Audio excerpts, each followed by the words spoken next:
In today's video, I'm going to teach you how to effortlessly add your email signature in Zoho Mail. Whether you're sending a professional correspondence or just want to add a personal touch to your emails, having a signature can make a significant difference. So let's dive into the process and make sure you have everything set up just the way you want it. First things first, you'll want to log into your Zoho Mail account by heading over to mail.zoho.com. Once you've entered your credentials and signed in, you'll be greeted by the familiar interface of your inbox.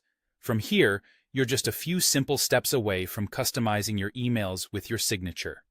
Next, locate the New Mail option in your inbox. Clicking this will open the email editor, where you'll draft your message. It's in this space that you'll personalize your communication with the addition of your signature.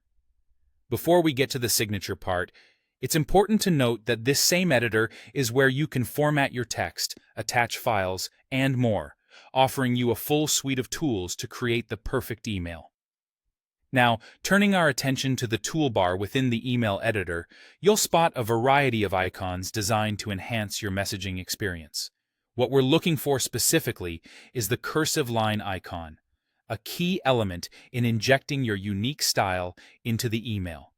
This icon represents your signature options, and clicking it will reveal any signatures you've set up earlier. Once you've clicked on the cursive line icon, you'll see a list of available signatures that you can use. If you haven't set up a signature yet, you can do so from the settings in your Zoho Mail account. Creating a signature can really streamline your email communications, as it means you don't have to manually enter your contact information and sign off every time you send an email. You can use this space to include your name, job title, contact information, or any other pertinent details you wish to share with your recipients. After selecting your desired signature from the list, it will automatically be inserted at the bottom of your email, ensuring that every message you send has that professional, polished finish that a signature provides.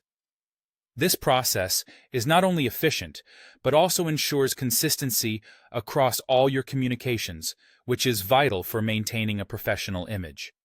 And there you have it. That's all there is to it in terms of adding and inserting a signature in Zoho Mail. Remember, a well-crafted signature is like a digital business card, encapsulating the essence of who you are and what you represent. Thank you for joining me today, and I hope you found this guide helpful. For more insightful tips and guides, don't hesitate to check out the rest of